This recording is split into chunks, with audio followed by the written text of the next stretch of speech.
In today's video, I will show you how to rename a hyperlink in Google Docs.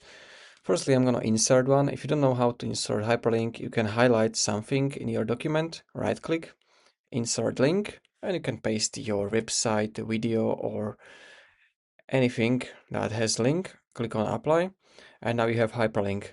But now, the thing is, if you want to edit this, maybe insert a new updated link to the website, how you can do this is simple. You're just going to again select this, and here is going to show you this edit link, this pencil. You want to click on this, and the first thing what you can do, you can rename the text actually.